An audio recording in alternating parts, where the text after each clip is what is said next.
Hey guys, this is Divyansh and welcome to the United Talk. Manchester United has defeated Tranmere Rovers by 6 goals to nil.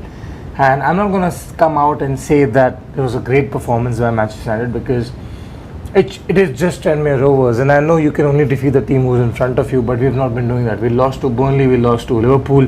And this result essentially, United should be playing and defeating the teams like Tranmere Rovers every day of the week. No offense to Tranmere Rovers, but and it's simply because of the experience and the size of the clubs, the amount of player wages that we gave away, the quality of the players, and there's so many things. The amount of difference in the clubs essentially should ensure that we defeat a team like Tranmere Rovers by this margin. So there's no surprise in that. The surprise for me was essentially the squad selection overall, because if you look at if you look at the 18-man squad which played this game, there was no Angel Gomez, there was no Jimmy Garner. I didn't understand why Angel Gomez did not start the game, let alone him being on the bench. I don't understand why Eric Bailly was not given any minutes. I don't understand the substitution of Brendan Williams coming in for Maguire, because I thought Maguire should be rested, which is fine, but for Brendan Williams to come on at that stage, I mean, Eric Bailly could have been easily given more minutes, and he could have stepped up his recovery essentially. Angel Gomez, Jimmy Garner, players like them, this was the perfect game for them. And I do understand that the pitch was bad. It was not the pitch for all the youngsters to come and play from the beginning, and all that is fine. But to not be a part of the 18-man squad itself is a big question mark for me. And I'm not going to come out and rant on this video because just I have to rant. The thing is that this match was a good match for someone like a Diego Dallo, because Dallo on the right hand side, and I think it was my first video or the second video that I ever made on this channel, when I came out and said that Diego Dallo on that right hand side could actually play as a right winger, because Dallo, he's not as fast as Daniel James maybe, but he's really fast, that guy. He's tall as well, he's learning, and he's got a good cross on him, so he can be a threat going forward. And that's why if we have a Diego Dallo, someone like a Diego Dallo playing as a right midfielder or a right winger, assisting someone like Aaron Wan-Bissaka, it could be a very good partnership going forward, at least for this season, because Aaron Wan-Bissaka likes to go forward. I mean, he wants to go forward, he needs to obviously develop his skills in attack, but when he goes forward, someone like a Diego Dallo can efficiently defend. And likewise, when Bissaka is defending, Diego Dallo is someone who can run at defenders on the right hand side and create a problem. And he can be a very good deputy, if I can call him like that, something like that, to Daniel James, because Daniel James has not been playing well in the past 2 months or so. So he can actually replace someone like a Daniel James very regularly now on the right hand side. I think on top of that, I feel players like Angel Gomez, like I've said before, should be given a chance in this game. Eric Bailly should have been given a few minutes in this game. But this game, the squad selection actually was because of the fact that we lost to Burnley, and also because of the fact that Ole Gunnar Solskjaer wanted to save his job. It's very evident and very clear for me, because to lose against Burnley the way we did, and then to come out and get a draw against Tranmere would have been, I mean, forget about losing against Tranmere, but to even get a draw against Tranmere Rovers, a side who's struggling in League One, would be catastrophic for Ole Gunnar Solskjaer, on the brink of getting a sack. So he wanted to save his job, and that's why he played and he went ahead with the squad that he did. But this match is not the match which is a priority right now, because this match is going to be forgotten by the fans, by the media very quickly. It's a 6-0 win, which is fine, but this is going to be forgotten very quickly, and even quicker if we actually lose to Man City and Wolves together in the next week. So the focus now shifts to Man City and to Wolves, and the problem is, I don't want Ole Gunnar Solskjaer to play against Man City the way he played against Liverpool. Now the good side to this is that we are already losing 3-1 and we have to score goals, so he cannot sit back and then try to hit them on the counter attack, because he knows that if he sits back, Man City will just pass the ball around and then they will win the game easily, they will win the tie easily.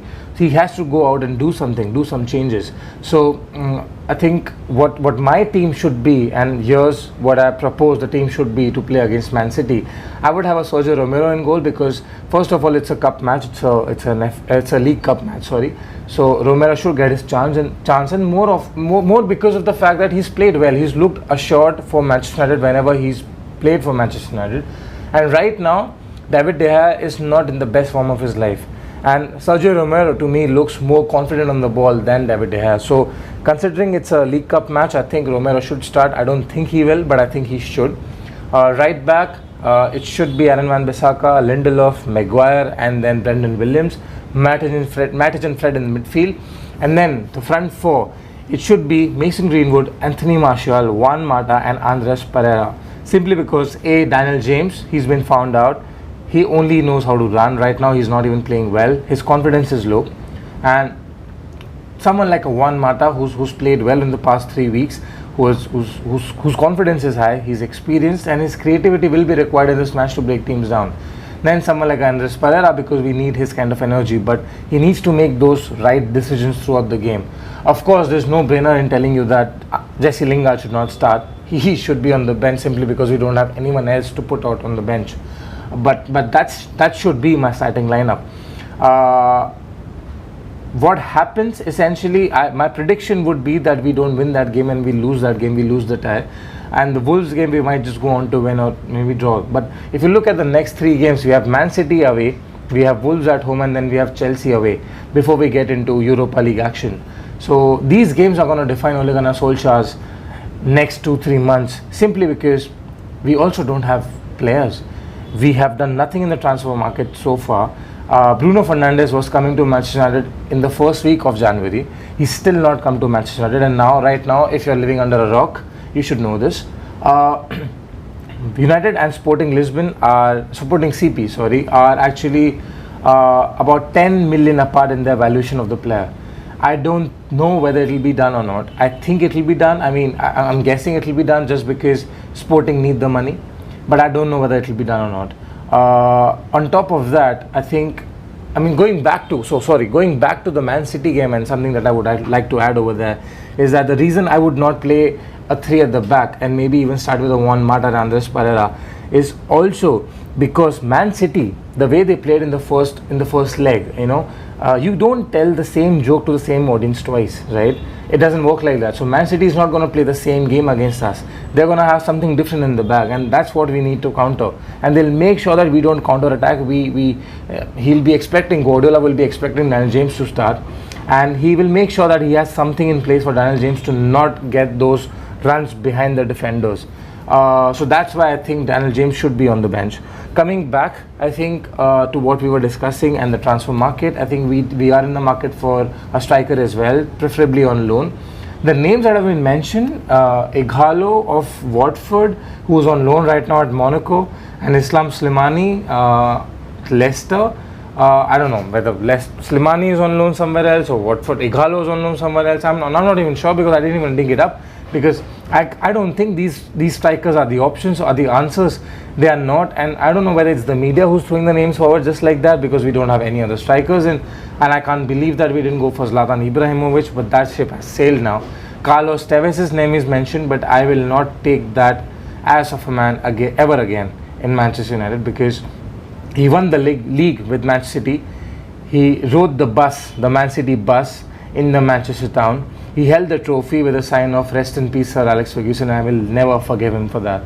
So he is out of the picture, but there's no one else. There's essentially no one else as a striking option right now in January, which United can go potentially and buy or maybe get on loan. Edinson Cavani's name has been mentioned, and he has apparently rejected Manchester United because he wants to go to Atletico Madrid. His father has come out and said that as well. So that looks bleak as well.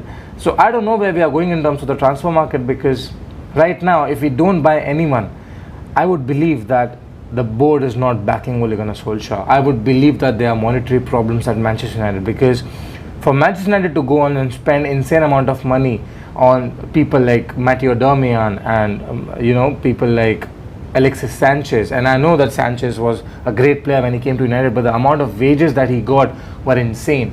So from that to not even playing a difference of 5 to 10 million for Bruno Fernandes, who will definitely improve the team. We do need that creative playmaker. Since the beginning of the season, we've missed that player, and he will definitely improve us. For us to not go out and get him also, forget about getting a striker, just speaks to me that Manchester United will have or are already having monetary problems at this club, because your sponsorships and your other deals, your marketing fundas and everything else will only get you till a place. After a point of time, your cash flow will stop. It'll slow down, and that's what's happening at Manchester United right now.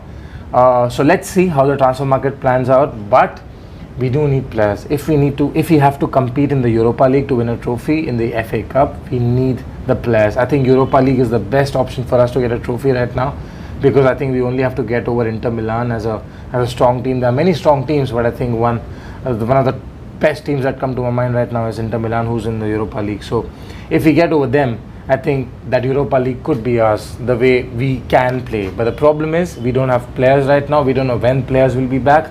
We don't know who do we buy in the winter market. We don't know who we play as a centre forward, because Anthony Martial for sure cannot play all the games to the end of the season. We need someone else, and Mason Greenwood is not the answer because he's too young. He's just too young. He needs to be developed. He needs to be taken care of. Do let me know what did you think of the match, guys. What do you think about the lineup that we should put out against Manchester City, keeping in mind that we didn't keeping in mind that we do need to win that game by at least 2 goals, if not more, at least 3 goals rather, because we win by 2 goals and it goes to penalties. So we do need to win that game by 3 goals, and that's certainly, I don't think that's possible against a side like Manchester City at the Etihad without conceding, by the way. So do let me know what do you think about the starting lineup that should be against Man City. If you haven't subscribed to the channel already, please go ahead and press that subscribe button, hit the bell icon, keep liking the videos. Do tell me what do you think about the content in the comment section below. Until the next Man City game, take care.